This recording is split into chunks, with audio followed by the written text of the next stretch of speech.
অনুষ্ঠানে মন্ত্রী আসার আগেই উদ্বোধন, ক্ষুব্ধ হয়ে মঞ্চ ছাড়লেন তিনি। বাঁকুড়া জেলা স্টেডিয়ামে অনুষ্ঠিত একটি অনুষ্ঠানে রাজ্যের খাদ্য সরবরাহ দপ্তরের প্রতিমন্ত্রী জ্যোৎস্না মান্ডি অপমানিত হয়ে মঞ্চ ছেড়ে চলে যান। ঘটনাটি কেন্দ্র করে জেলার রাজনৈতিক মহলে তুমুল চাপানোতর শুরু হয়েছে। মন্ত্রী জানিয়ে দিয়েছেন তাকে ইচ্ছাকৃতভাবে অপমানিত করা হয়েছে, যার ফলে তিনি ক্ষোভ উগরে দিয়ে অনুষ্ঠানের মঞ্চ ছেড়ে চলে যান। বাঁকুড়া জেলা প্রাথমিক বিদ্যালয় সংসদের বার্ষিক ক্রীড়া প্রতিযোগিতা আয়োজন করা হয়েছিল ওই দিন এবং মন্ত্রীকে আমন্ত্রণ জানানো হয়েছিল উদ্বোধন অনুষ্ঠানে যোগ দিতে। আমন্ত্রণ পত্রে উদ্বোধনের নির্ধারিত সময় ছিল সকাল 9টা, তবে মন্ত্রীকে মৌখিকভাবে জানানো হয়েছিল তিনি 11টা নাগাদ অনুষ্ঠানে আসতে হবে। সেই অনুযায়ী মন্ত্রী 10টা 40 নাগাদ স্টেডিয়ামে পৌঁছান, কিন্তু ততক্ষণে অনুষ্ঠানটি উদ্বোধন হয়ে গেছে। মন্ত্রী বিষয়টি বুঝতে পেরে অপমানে ভেঙে পড়েন এবং ক্ষুব্ধ হয়ে মঞ্চ ছাড়েন। আয়োজকদের পক্ষ থেকে মন্ত্রীকে সম্মান জানানোর চেষ্টা করা হলেও মন্ত্রী তা ফিরিয়ে দিয়ে তীব্র ক্ষোভ প্রকাশ করে মাঠ ছেড়ে চলে যান। আরামবাগ টাইমসের রিপোর্ট। আজকে জেলার ক্রীড়ার অনুষ্ঠান ছিল। আমার মনে হয় আমাকে আজকে ডেকে অপমান করা হয়েছে। এটা ফার্স্ট টাইম হলো ডেকে অপমান করা। কারণ সোশ্যাল মিডিয়ায় এবং ইনভাইট কার্ডেও আমি দেখেছি যে সকাল 9টার সময় টাইম দেওয়া ছিল, এবং যিনি ডিপিএসসি চেয়ারম্যান আছেন ওনাকে কালকে রাতে ফোন করে এটাও কনফার্ম করেছি যে আমি কালকে যাচ্ছি। আমি জিজ্ঞাসা করলাম বারবার যে কটার সময় কটা নাগাদ আমি যাব। উনি আমাকে বললেন যে 10:30 থেকে 11টার মধ্যে আপনি ঢুকুন। তো সেই অনুযায়ী আমি 10:30টায় ঢুকেছি। আমি এসে দেখলাম যে 9টার সময় সমস্ত প্রোগ্রাম কমপ্লিট হয়ে গেছে। তো আমাকে ডেকে যখন আমি অপমানিত হলাম, তাহলে আমি মঞ্চ থেকে কি করব? কোনো প্রোগ্রামই আর কিছু বাকি নেই, সমস্ত প্রোগ্রাম হয়ে গেছে। সেই জন্য আমি মঞ্চ থেকে নেমে চলে এলাম। না, সম্বর্ধনাও নেয়নি। কারণ আমাকে তো বলা উচিত ছিল। আপনার নিয়ম কি একটা, যে আপনি 9টায় আসুন, একটা প্রোটোকল আছে। আমাকে তো ফোন করে জানানো উচিত যে আপনি কত দূরে আছেন, আসছেন কি, তাহলে কি আমি প্রোগ্রামটা শুরু করব। সেটা পর্যন্ত জানানো হয়নি। ওনারা নিজেদের মতো প্রোগ্রাম শুরু করে নিয়েছে। 10:30টায় বলা হয়েছে, আমি 10:30টায় ঢুকেছি। কালকে বিজি প্রোগ্রাম ছিল, বিজনেস সাবমিট। তো সেই প্রোগ্রাম থেকে ডাইরেক্ট আমি এখানে 10:30টার মধ্যে ঢুকে গেছি, কিন্তু তার সত্ত্বেও দেখলাম যে কোনো রকম কোনো ওয়েলকাম নেই। প্রোগ্রাম অনেকক্ষণে শুরু হয়ে গেছে, জাস্ট আমি গেলাম, উদ্বোধন হয়ে গেছে। আমাকে টাইম ইনফরমেশন ভুল দেওয়া হয়েছে এবং আমার সাথে কোনো রকম কোনো কন্ট্যাক্ট দেওয়া হয়নি। আমি মনে করেছি যে আমাকে অপমান করা হয়েছে। অ্যাজ এ পার্সন হিসেবে ছেড়েই দিন, কিন্তু একটা তো চেয়ার আছে, এটা তো আমার অপমান লেগেইছে। এটা কি মনে হয় ইচ্ছা করে আপনাকে টাইমটা? ডেফিনেটলি। তাহলে তো উনি যখন ওনারা যখন আছেন, অর্গানাইজ করেছেন, ওনারা তো বলতেই পারতেন যে একদম 9টার সময় আপনি চলে আসুন। তাহলে কেন বললো আমাকে 10:30 থেকে 11টার? আমি তো 11টাতেও ঢুকতে পারতাম। আমি জানি প্রোগ্রাম 10:30টায় প্রদীপ প্রজ্বলন করে তারপরে স্টার্ট হবে। আমি দেখলাম যে অলরেডি সমস্ত প্রোগ্রামই হয়ে গেছে। আমার খারাপ লেগেছে, বিষয়টা খুবই খারাপ লেগেছে। আজ পর্যন্ত ডিস্ট্রিক্টে যতগুলো প্রোগ্রাম হয়েছে আমি ঠিক সময়ে পৌঁছেছি, এবং যাকে যে জায়গায় সম্মান দেওয়া সেই জায়গাতে আমি সেই কাজ করেছি। সেটা আমি জানাবো যিনি আছেন। আমি যারা যারা আছেন তাদেরকে বলবো যে আমার খুবই খারাপ লেগেছে, এইভাবে অপমানিত হয়ে আমাকে মাথা নিচু করে মঞ্চ থেকে নেমে আসতে হয়েছে।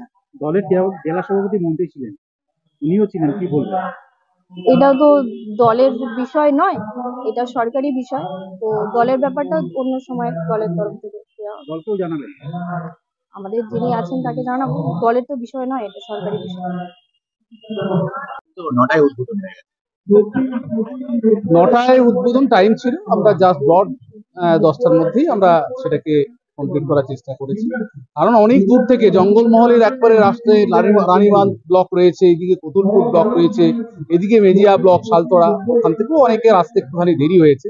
তো স্বাভাবিকভাবে আমরা যথাসময়ে খেলাটিকে শুরু করার চেষ্টা করেছি, এবং যেহেতু 3টে সাব ডিভিশনে 6টা করে ক্যান্ডিডেট, তো একবার করলেই ফাইনাল হয়ে যাবে। মানে খেলাটা সম্পন্ন হতে 1.5 থেকে 2 ঘন্টা লাগবে। আশা করি দুটোর মধ্যে খেলা কমপ্লিট। খাদ্য সরবরাহের প্রতিমন্ত্রী জ্যোৎস্না মান্ডি তিনি অভিযোগ করছেন তাকে 11টার উদ্বোধন হবে এমন। কাল রাত্রি 10টায় কথা হয়েছে ওনার সাথে। তো কলকাতায় আছেন বলেছিলেন, আমি কাল 10টাতেই শুরু। আপনারাও নিশ্চয়ই দেখেছেন, আমরা বারবার অ্যানাউন্স করেছি 9টায় টাইম দেওয়ার, কারণ বাচ্চারা অনেকক্ষণ ধরে বসেছিল, তাদেরকে তো আমরা বসিয়ে রাখতে পারি না। আমরা যতটা সম্ভব আপনাদেরকে সঙ্গে নিয়ে, একাধিক পর্ব ছিল নিশ্চয়ই আপনারা দেখেছেন। তো আমরা বলবো যে ছেলে মেয়েদেরকে কথা ভেবে আমরা ঠিক টাইমেই খেলাটাকে শুরু করছি। কিন্তু বলছেন যে অপমানিত করার জন্যই তাকে নাকি 11টার সময় দেওয়া হয়েছে। কাউকে 11টার সময় বলিনি। হ্যাঁ, যাক, এটা ঘরোয়া আলোচনা। অপমানিত বোধ করেছেন, তিনি রিফিউজ করেছেন অভ্যর্থনা দিতে। সেটা আপনারাও দেখেছেন, আমিও বারবার তাকে রিকোয়েস্ট করেছি। আপনারা তো দেখেছেন যে কার্ডে 9টায় আপনাদেরকেও আসতে বলেছি, আমিও সাংবাদিক যে আমার গ্রুপ রয়েছে সেখানে আপনাদেরকেও আসতে বলেছি, এবং আপনারা অলরেডি 9টা সাড়ে 9টার মধ্যে এসে গেছে। কার্ডেও সেখানে আমাদের টাইম ছিল এবং সেখানে স্বাভাবিকভাবে আমরা করেছি। তো আগামী দিনে এই সামান্য ভুল বোঝাবুঝি যাতে না হয় সেটা আমরা অবশ্যই নিই। আপনাকে কি 11টার সময় টাইম দেওয়া হয়? না, কেউ 11টার সময় আমরা 9টার সময় টাইম জাস্ট 10টায় আমরা শুরু করব, সেভাবেই আমরা প্রিপারেশন নিয়েছি। 9:30 থেকে 9টা থেকে টিফিন ছেলেদেরকে প্রদান করা হয়েছে, ড্রেস প্রদান করা হয়েছে, যাবতীয় জুতো হয়ে আমরা জাস্ট আপনারা দেখুন 10টা থেকে আমরা বরণ পর্ব শুরু। না, মন্ত্রীকে তো অভ্যর্থনা জানানো হয়েছে। তিনি দেননি, রিকোয়েস্ট করেছেন। না, দেওয়া হয়েছে। অ্যাকচুয়ালি ওনার দেরি হয়েছিল আসতে। অন্য কিছু আপনি দাবি করছেন যে জেলা Actually, বাচ্চারা রয়েছে না রোদের মধ্যে, তো ওই জন্য একটু তড়িঘড়ি করতে হয়েছে। রোদে কতক্ষণ দাঁড় করে রাখবে, ওনার একটু আসতে একটু দেরি হয়েছে, অন্য কিছু ব্যাপার না। আপনি দাবি করছেন 11টায় টাইম দেওয়া হয়েছে তাকে। না, ওই চিঠিতে তো 11টা টাইম নেই, 10টার টাইম হয়েছে, 9টায়। 9টা আর ভাই চিঠিতে লিখে দিচ্ছে 9টা। এত মান অভিমান করলে হয় না, এ তো মানুষের কাজ, বাচ্চাদের কাজ। ঠিক আছে, আমরা রেসপন্সিবল লোক, আমরা যদি মান অভিমান করি সাধারণ মানুষ কোথায় যায়? ওটা ঠিক না। ঠিক আছে, ওনার দেরি হয়েছে একটু আসতে, ঠিকই আছে, উনি তো ছিলেন। উনি বলছেন ক্যাবিনেট মিনিস্টার হয়েও আমি এসেছি আপনার। Not cabinet minister, deputy minister.